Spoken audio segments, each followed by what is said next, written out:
The cart will hit another rock, and Owen Fletcher swore under his breath.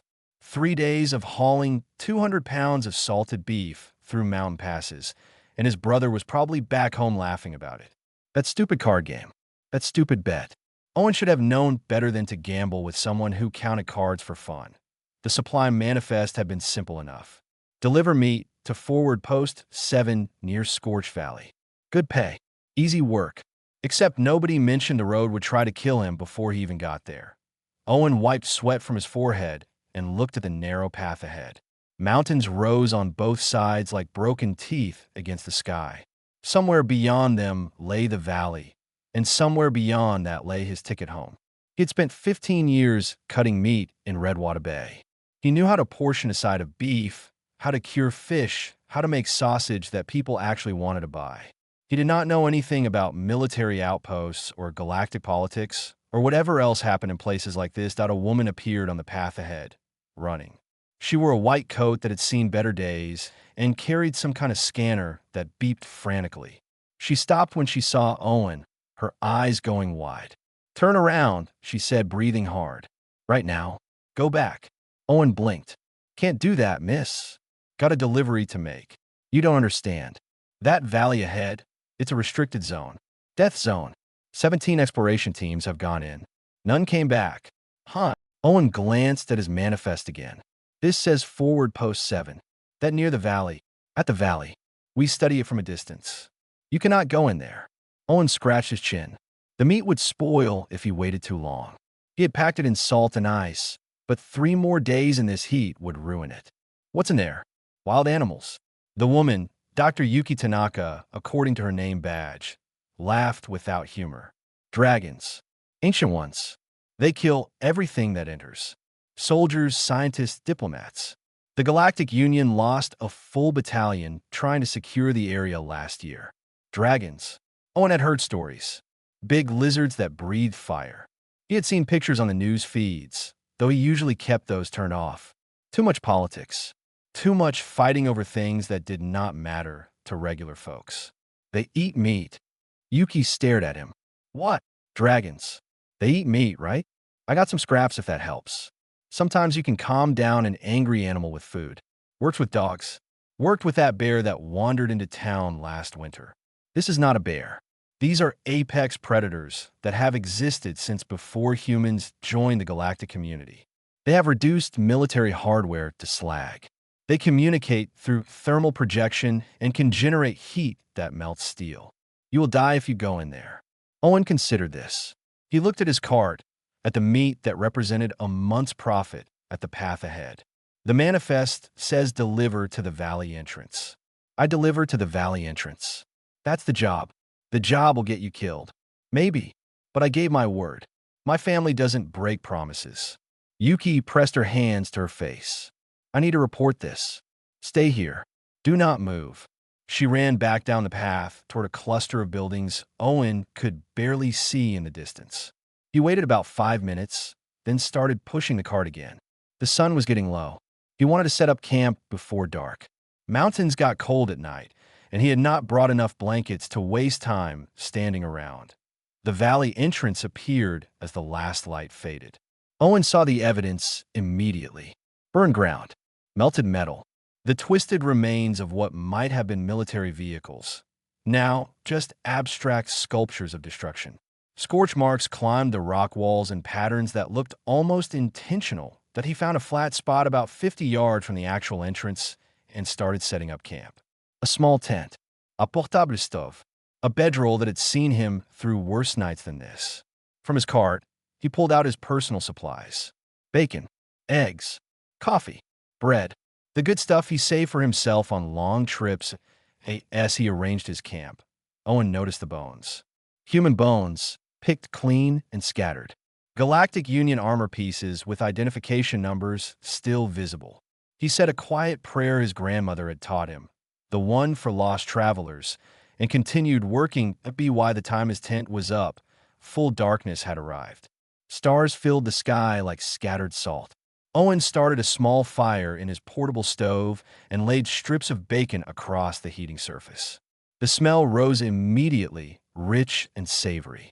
His stomach growled. 3 days of dried rations made fresh bacon smell like heaven. Something moved in the valley, deep inside where the darkness pooled thickest. Owen glanced that way while flipping bacon, then went back to cooking. Whatever was in there would either kill him or it would not. Worrying about it would not change anything. Better to have a good breakfast ready for morning. Everything looked better after coffee and hot food. The bacon popped and sizzled. Owen added eggs to the pan, watching them turn white at the edges. He had 4 pieces of bread toasting on the side rack. Simple food. Good food. The kind that stuck to your ribs and got you through hard days that in the valley, something large shifted position. Rocks tumbled. A sound like breathing, deep and slow, echoed against stone walls. Owen pulled his food off the heat and made himself a sandwich. Bacon, eggs, a little of the hot sauce he always carried. He ate slowly, tasting every bite. When he finished, he cleaned his pan with sand and a rag, put everything away properly, and crawled into his tent. Morning would come soon enough. The valley would still be there. The dragons would still be there. And Owen would still have a delivery to make. He fell asleep thinking about his shop back home, about the regular customers who came in every week, about his brother's face when Owen came back with proof he had completed the impossible delivery. That eye in the darkness, eyes like molten gold, opened and watched the small tent at the valley's edge. Dawn came with birdsong and the smell of coffee brewing. Owen had learned long ago that starting the day right made everything else easier. He sat outside his tent with his portable stove going, watching water boil while the sky turned from black to deep blue to orange at the edges. The bacon went into the pan first. Always bacon first. The sound filled the quiet morning, a friendly sizzle that reminded him of home. Owen had brought extra, knowing the trip would be long. Now he pulled out twice as much as normal. Call it instinct. Call it waste. Call it whatever, but something told him to cook more. Steam rose from the pan and drifted toward the valley entrance. Owen poured coffee into his metal cup and took a sip, hot and bitter and perfect. Birds had stopped singing. He noticed that. The whole mountain had gone quiet, except for the bacon cooking and his own breathing. The dragon came out of the valley like a piece of the mountain itself decided to walk. Black scales caught the early light and turned it into rainbows. Each scale was the size of Owen's hand. The creature stood 40 feet tall at the shoulder, with wings folded against its sides and a tail that dragged furrows in the burned ground. Eyes like molten gold fixed on Owen with an intelligence that made his breath catch. Owen set down his coffee carefully. His hands did not shake. Maybe they should have, but they did not. He had been around animals his whole life. Big ones, small ones, mean ones, gentle ones. You learn to read them. This dragon was not attacking. Not yet. It was curious. Morning, Owen said. His voice came out steady. Want some? I've got extra. The dragon stopped. Its head tilted slightly, a gesture so familiar that Owen almost smiled. Every confused animal made that same motion. Every dog that did not understand a command. Every cat faced with something new. Universal body language. Owen picked up 4 strips of bacon with his fingers and held them out. The meat was still hot. Grease dripped onto the ground. It's good. Promise. I cure it myself back home. The dragon moved closer. Each step made the ground tremble slightly. Owen could feel the heat radiating from its body now, like standing too close to a forge. The scales were not just black. Up close, he could see deep purples and blues hiding in the darkness, colors that shifted as the dragon breathed. Grandmother Ashwing, though Owen did not know her name yet, lowered her massive head. Nostrils the size of dinner plates flared, taking in the scent. Owen stayed very still, arm extended, bacon cooling in his grip. He had fed aggressive dogs this way. You did not move. You did not threaten. You offered and you waited. The dragon's tongue, dark and forked, flicked out and took the bacon. The meat disappeared. Owen watched the creature's throat work as it swallowed. Several seconds passed. Then the dragon made a sound, low and rumbling. That might have been satisfaction. Good, right? Owen turned back to his pan and pulled out more bacon. I use a family recipe. My grandmother taught me. You smoke it first, then cure it with salt and brown sugar. Takes time, but it's worth it. He held out another portion. The dragon took it more confidently this time. Owen noticed scars on the scales near the dragon's neck. Old burns. Battle damage. Something had hurt this creature badly, and it had survived. You've been in fights, Owen said, loading up more bacon. Those look painful. I'm not a doctor, but I know wounds. My uncle was a veterinarian. Taught me some things. If you want, I could look at them later. Might have some sal that helps. The dragon settled onto its haunches. The motion was slow, deliberate, non-threatening. It was choosing to stay, choosing to trust, at least a little. Owen cooked more bacon and shared it, piece by piece, while the sun climbed higher and turned the valley entrance from shadow to light. Hidden in the rocks above, Yuki Tanaka watched through a telescopic lens with hands that would not stop shaking. She had called the outpost commander an hour ago. He had told her to observe, but not intervene. If the dragons killed another civilian, it would be on record. Evidence for the next military action. Cold logic. Terrible logic. But that was how the Galactic Union worked. Except the dragons were not killing Owen. They were eating his bacon. Movement caught her eye. More shapes emerging from the valley. Smaller than the first dragon, but still enormous by any reasonable standard. 7 of them, varying sizes, all moving toward Owen's camp with cautious steps. Yuki counted them twice to be sure. 7 dragons. Any one of them could reduce a human to ash in seconds.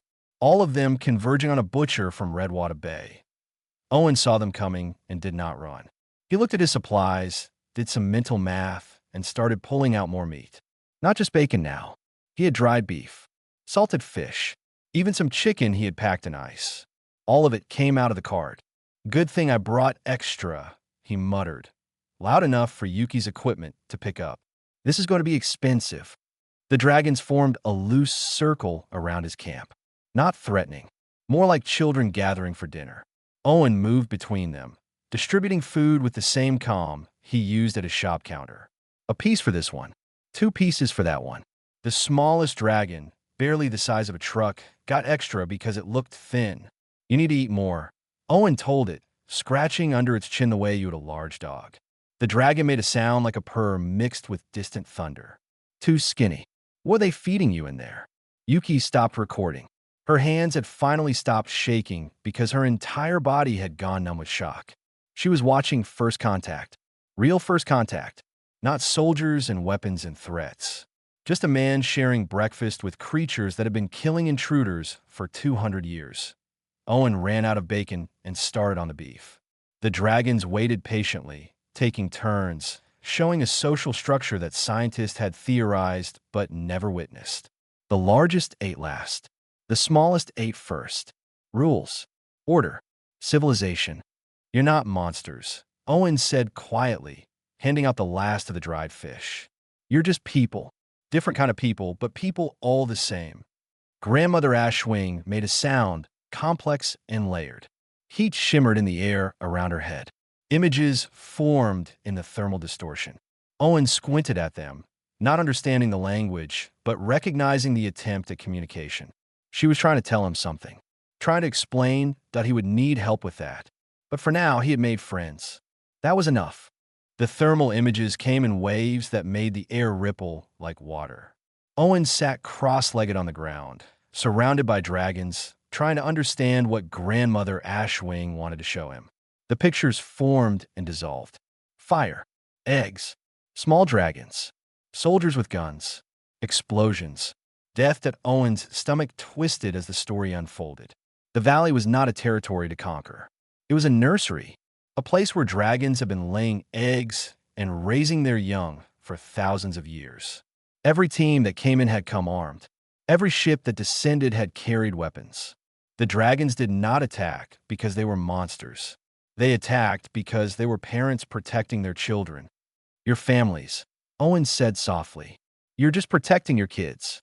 The smallest dragon, the one Owen had given extra food, pressed against his side. It was warm like sun-heated stone and made a sound like a cat's purr, but deeper. Owen reached up and scratched behind a ridge of scales on its head. The dragon leaned into the touch. I'd do the same, Owen continued. Anyone would. You come at someone's children with weapons, you're going to get hurt. That's just sense. Grandmother Ashwing projected more images. Deeper in the valley, a chamber filled with eggs, each one the size of a barrel. glowing faintly with internal heat. Baby dragons, newly hatched, vulnerable and small. The oldest dragon wrapping herself around them during attacks, taking damage meant for the young ones. Those scars Owen had noticed were not from conquest. They were from sacrifice. His radio crackled. Owen? Owen, can you hear me? This is Dr. Tanaka. Are you all right? Owen pulled the radio from his belt. I'm fine. Better than fine. I'm making friends. Silence for several seconds. Then, making friends. With dragons. The same dragons that killed 17 exploration teams. They're not killers. They're parents. There's a difference. Owen looked at grandmother Ashwing. Can you show her? The eggs and the babies? She needs to understand. The dragon turned toward where Yuki was hidden. For a moment, Owen worried he had given away her position. But grandmother Ashwing just projected the same images, stronger this time, visible even at a distance. Through his radio, Owen heard Yuki gasp. Do you see it? Owen asked. Do you understand now? I see it. I'm recording everything. Owen, this changes everything. If this gets out, if people know the truth, they can't justify the mining operations. They can't justify another military action. Mining operations. Owen felt anger rise in his chest. Someone wants to mine here, near the babies. The Galactic Union approved a contract 6 months ago. Rich mineral deposits in the valley. The dragons were classified as hostile wildlife. Removal was authorized. Owen stood up. The dragons around him tensed, reading his mood. That's not happening. I don't care what contracts got signed. You don't mess with someone's home. You don't threaten children for profit. The radio crackled again, different voice this time. Deeper. Military. This is Commander Rothko, at Forward Post 7. Civilian, identify yourself. Owen Fletcher, butcher from Redwater Bay. And before you tell me to evacuate, the answer is no. Mr. Fletcher, you are in extreme danger. We have protocols for situations like this. Stand by for extraction. I'm not in danger. I'm having breakfast with new friends. Tell your people to stand down. That's not possible. We have confirmed dragon activity in your location. Lethal force is authorized. Owen looked at the dragons around him. At grandmother Ashwing with her scars. At the small one pressed against his side. At the others watching him with those intelligent golden eyes. You point weapons at these folks, Commander. You're going to have to go through me first. Mr. Fletcher, be reasonable. I'm being reasonable. I'm saying don't attack a family that's just trying to protect their kids. That's the most reasonable thing I can think of. Owen sat back down, deliberately casual. Now, if you'll excuse me, I need to figure out how to get more food. I'm running low, and I've got hungry friends here. He switched the radio off before the commander could respond. Yuki's voice came through on a different channel. Owen, they're mobilizing gunships. 3 of them. They'll be there in 20 minutes. Can you send a message to my brother? Tell him I need more meat delivered. A lot more. And fish if he can get it. I'll pay him back when this is done. Owen, gunships. Military response. Did you hear me? I heard you. But these dragons aren't going anywhere, and neither am I. So we need to figure out how to make the military folks understand what I understand. They're not dealing with monsters. They're dealing with people who have every right to defend their home. The smallest dragon, the one pressed against his side, made a questioning sound. Owen scratched its head again. Don't worry. We'll figure this out. Nobody's going to hurt you. In the distance, the sound of engines. Growing louder. Owen could see them now. 3 dark shapes against the morning sky, coming fast. The dragons shifted position, forming a protective circle around their valley entrance. Around the eggs deep inside. Around everything they held precious. Owen stood and walked to the front of the group. The smallest dragon followed him, refusing to leave his side. He could hear a name. Something simple. Cinderpaw, because her feet were the color of ash and she moved with careful steps. She deserved a name. They all did. The gunships descended, weapons visible even from a distance. Owen spread his arms wide, blocking the path to the valley. Behind him, the dragons prepared to fight. Ahead of him, soldiers prepared to kill. And in the middle, just a butcher from Redwater Bay with nothing but a meat cleaver and the absolute certainty that what was about to happen was wrong. Not today, Owen said quietly. Not on my watch. The gunships locked weapons. The dragons drew breath to unleash fire. And Owen Fletcher, who had never been in a fight more serious than a card game argument, stood his ground between two forces ready to go to war. The lead gunship hovered 30 feet above ground, close enough that Owen could see the pilot's face through the cockpit glass. Young, maybe 25, scared but trying to hide it behind military training. The weapons systems hummed with charging energy, a sound Owen felt in his bones. Final warning. Commander Rothko's voice boomed through external speakers. Step away from the creatures. We will extract you by force if necessary. Owen did not move. Cinderpaw pressed against his leg, warm and trembling. Behind him, Grandmother Ashwing and the other dragons stood ready. He could feel heat building in the air. One wrong move, and this valley would become a battlefield. More deaths, more scars, more reasons for both sides to hate each other. Can't do that, sir, Owen called back. His voice sounded steadier than he felt. There's kids back there. Babies. This is their home. We're aware of the dragon population. They're classified as hostile. Our orders are clear. Then your orders are wrong. The second gunship shifted position, flanking. The third rose higher, getting an angle on the valley entrance. Standard military tactics. Owen did not know much about fighting, but he knew when someone was preparing to attack. The dragons knew it too. Scales rattled. Wings extended slightly. Grandmother Ashwing stepped forward until she stood level with Owen. Sir, Owen tried again. I'm asking you to land and talk. Have a conversation. Let me show you what I've learned. These aren't mindless beasts. They're intelligent. They're protecting their children. You have kids, Commander. Silence for a moment.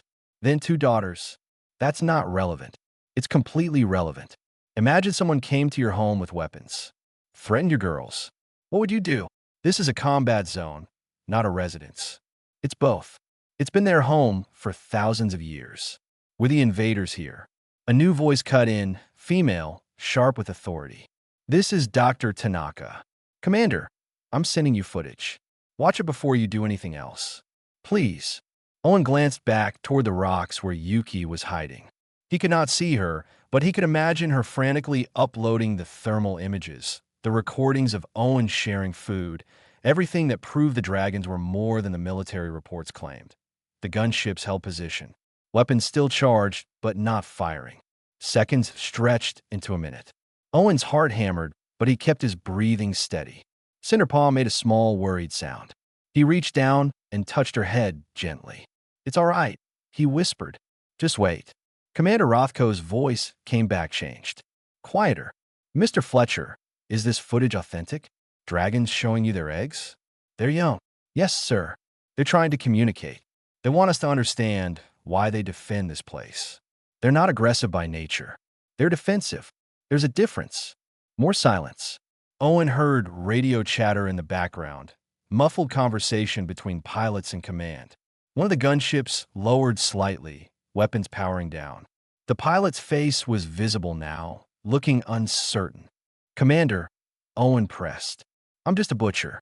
I don't know military protocols or galactic politics. But I know people, and I know when someone's being treated unfairly.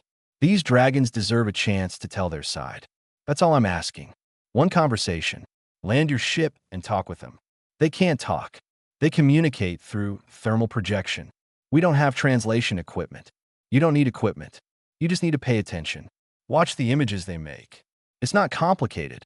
Another voice crackled through, the young pilot from the lead ship. Sir, request permission to land. I want to see this myself. Denied. Hold position. With respect, sir, if what Mr. Fletcher says is true, we need to verify before engaging.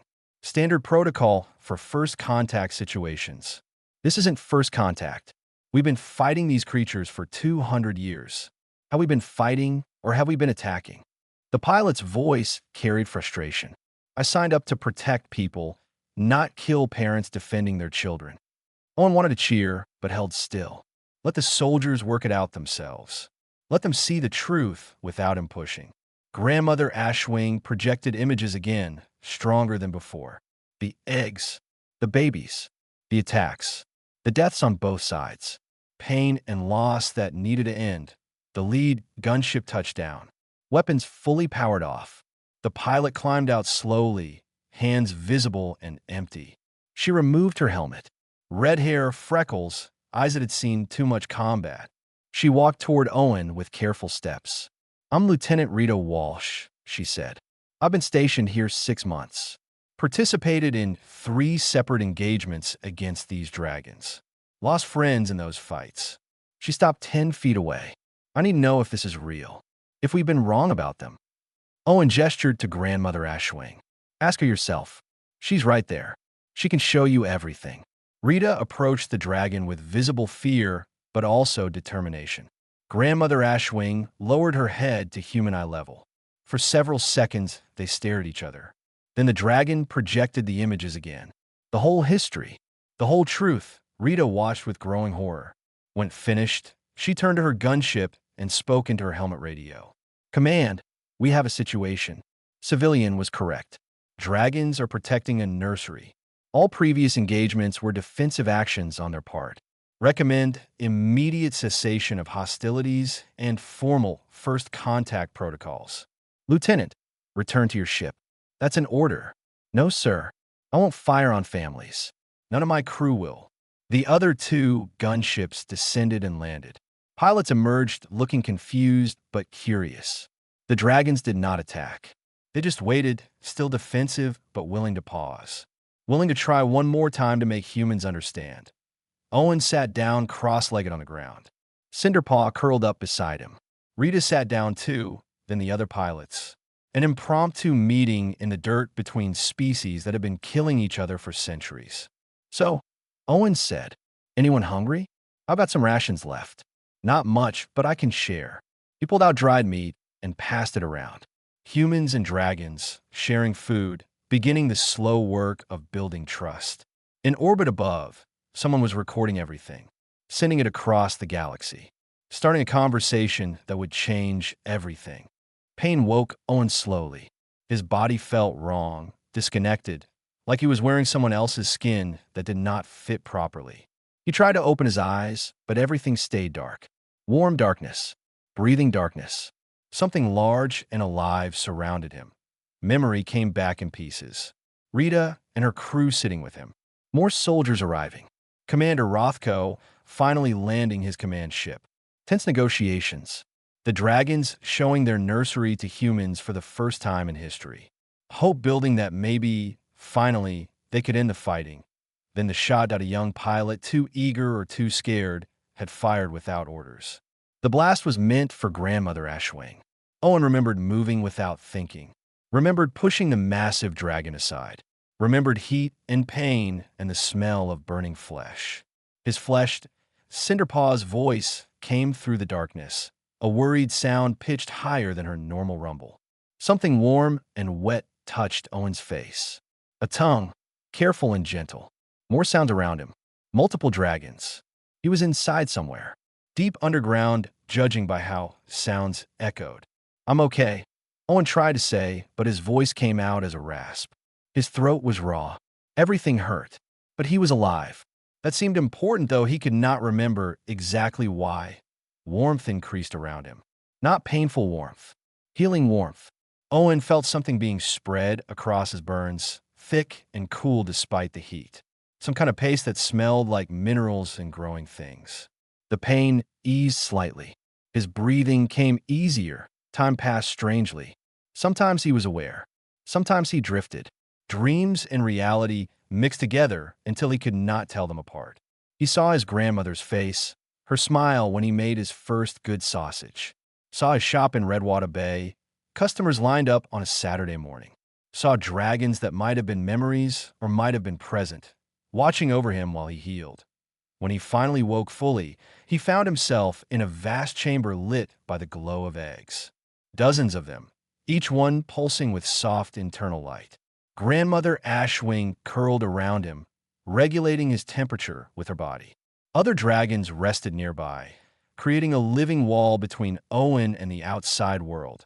Cinderpaw lay directly against his side. She lifted her head when Owen stirred and made a sound of pure relief. Her tongue swiped across his face again, this time in joy rather than worry. "Hey there," Owen whispered. His voice still sounded rough, but it worked. How long was I out? Grandmother Ashwing projected images. 3 days. The gunships had left. More had arrived. The valley was surrounded now, but no one else had fired.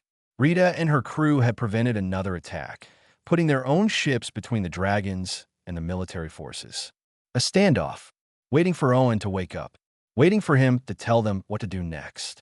I'm not a leader, Owen protested. I just brought meat. That's all. But the dragons did not agree. He saw in the images they shared. He had stood between them and death. He had taken a blast mint for their grandmother.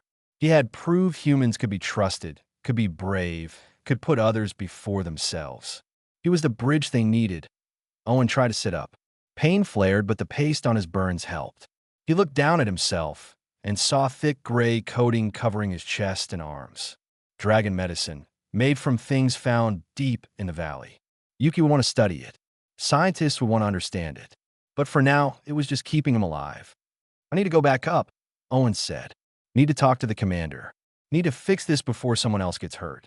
The dragons did not want to let him go. He could feel their reluctance, their fear that humans would kill him the moment he emerged. But Owen was stubborn. He had a delivery to complete. He had given his word, and he had a new purpose now, bigger than just moving meat from place to place. They helped him stand.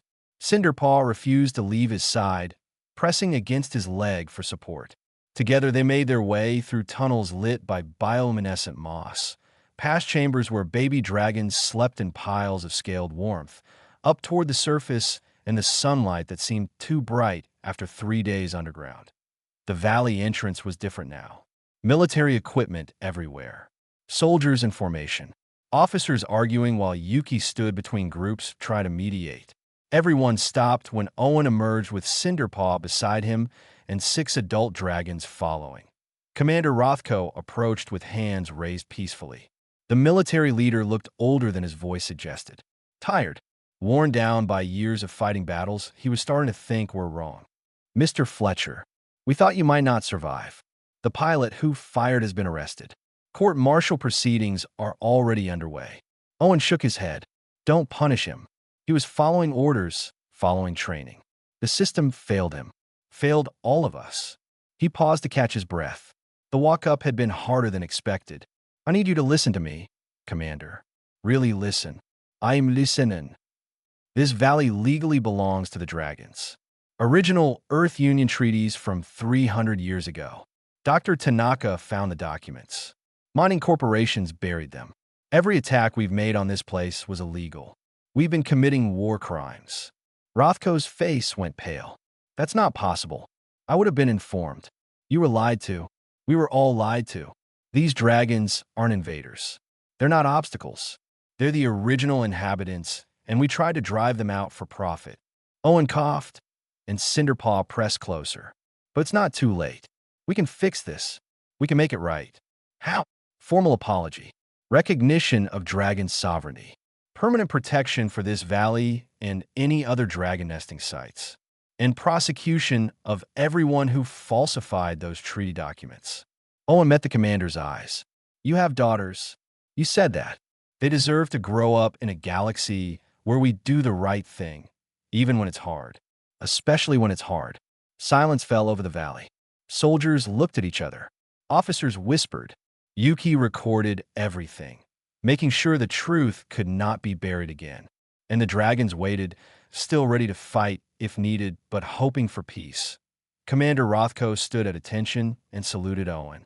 Then he turned and saluted Grandmother Ashwing. On behalf of the Galactic Union military forces, I apologize. We were wrong. We will make this right. It was just words. But words were a start. 6 months changed everything and nothing. Owen still woke before dawn. Still made coffee the same way, strong and dark. Still started his day with the smell of bacon cooking. But now his kitchen was larger and the view out the window showed mountains instead of ocean. The shop in Redwater Bay was still there, run by his brother who had stopped laughing about the card game, bed approximately 5 minutes after learning Owen had nearly died.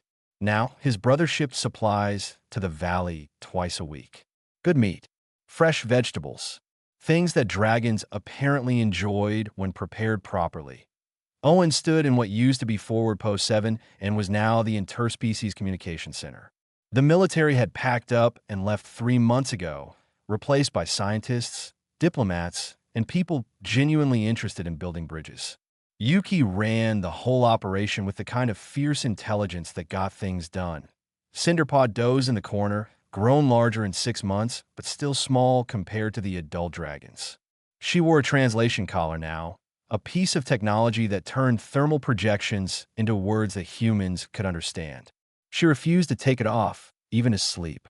Owen, her voice came through the collar, sleepy and warm. You are making breakfast too early again. Can't help it. Old habits. Old human habits. Dragons sleep until the sun is properly up. Owen smiled and flipped bacon in the pan. Outside, 3 more dragons approached. Adults from a different valley, one of 7 nesting sites that had revealed themselves once peace was established. They came for the formal negotiations scheduled to begin today. Representatives from the Galactic Union would arrive within the hour. The past 6 months had been brutal in a different way than combat. Legal battles, political fighting, corporations screaming about lost profits while their executives faced trial for fraud.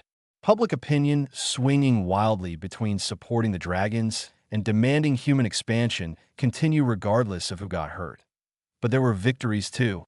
The valley was recognized as sovereign dragon territory.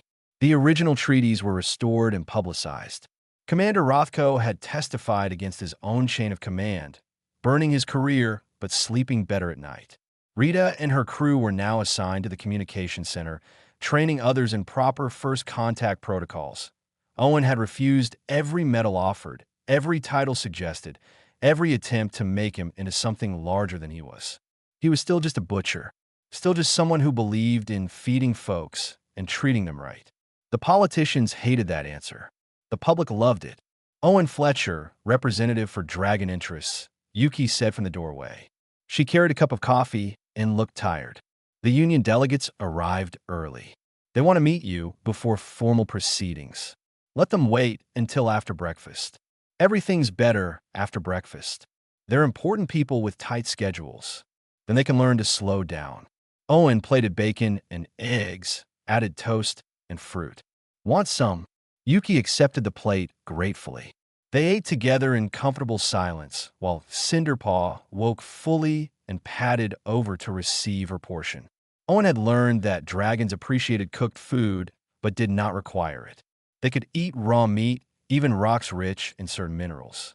But they enjoyed the taste of prepared meals, the care that went into creation. The union delegates turned out to be 3 ambassadors from different species. A tall, gray-skinned diplomat from Arcturus, a floating gaseous being from the Horsehead Nebula, a crystalline creature that communicated through light pulses. All of them stopped and stared when they saw Owen feeding a dragon pieces of scrambled egg. "This is your representative?" The Arcturian asked Yuki. "This is Owen Fletcher. And yes, he's feeding it like a pet." Cinderpaw's collar translated her growl into sharp words. "I'm not a pet. I am a person. And Owen is family." The gaseous being shifted colors, their version of embarrassment. "My apologies. We meant no offense." Owen wiped his hands on a towel and approached the delegates. He wore simple clothes, work pants, a shirt with his shop's logo, boots that had walked through mud and blood, and everything in between. Not diplomatic attire. Not impressive, but honest. "Welcome to the valley," he said. "I'm told you want to negotiate terms for future human-dragon interaction." "That's correct.